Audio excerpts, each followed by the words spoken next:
Motions to strike versus motions to dismiss when you're sued for debt. Brought to you by Kenneth Chabert at yourlegallagout.com. Your advantage if you're being sued by debt collectors. I get a lot of questions regarding motions to strike. Many of them are really questions regarding other procedures, like motions to dismiss. Don't fall into the trap of thinking you can strike much of the other side's case. That's actually very rare.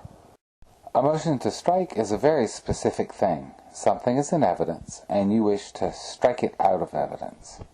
Why would you ever do this? Well, important parts of the debt collector's case might depend on the particular evidence.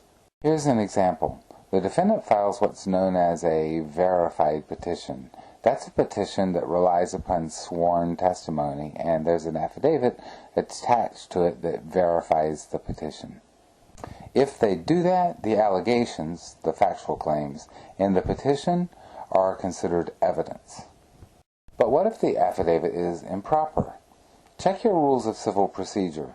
Most require that the affidavit contains specific facts which show that the person swearing actually has first-hand, direct knowledge of the facts about which she is testifying or swearing.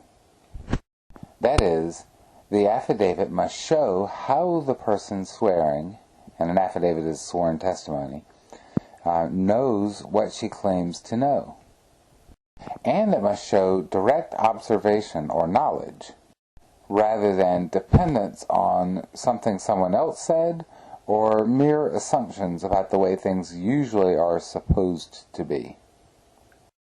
And debt collectors are notorious for submitting these false types of affidavits. For example, they'll have someone testify that the records they received from the original creditor are complete or accurate. How would they know that? If the affidavit fails to show knowledge, you can move to strike it. That may make the entire petition insufficient if the rules require that petitions be verified. So check your rules. If that's so, after the motion to strike is submitted, or along with the motion to strike, you could also file a motion to dismiss, arguing that the petition is insufficient as a matter of law to state a claim against you. What if the affidavit is submitted in support of answers to interrogatories, though? Is a motion to strike the right thing to do? Maybe. Probably. It seems like a good place to start. But another way to skin this cat, and maybe the better way, is to file a motion to compel in which you argue that the verification is insufficient and therefore the interrogatories haven't been answered, or correctly answered. Because if you file a motion to strike and it's granted, you'll want to file a motion to compel anyway.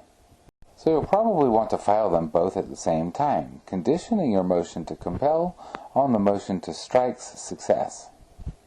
Because it really is their job to answer the interrogatories correctly, it could be worth considering whether using an improper affidavit is an unfair debt collection practice. In the case of a verified petition, at least, I'd think it is. You also might want to file a motion to strike in connection with a motion for summary judgment, or against one, as you attack the factual basis of their claims or defenses. And ultimately, you don't want to let any evidence that depends on a false affidavit into the record in any way. At trial, a motion to strike, for example, you might call it an objection to evidence, might be followed by a motion to dismiss the case with prejudice, so it can be powerful. You may not consider this video or anything I say in this or any video as legal advice. I can't give you legal advice, but as a former lawyer, I do know the legal process and debt law very well. So use what I say as a source of information and apply your own judgment to your case. To get more help on fighting debt collectors and their lawsuits, go to yourlegallagout.com. Get my litigation manual and forms. If you appreciate this video, please take a second and like it on YouTube, subscribe and friend me on YouTube, as these things will help others find my videos and begin to learn more about the debt litigation process.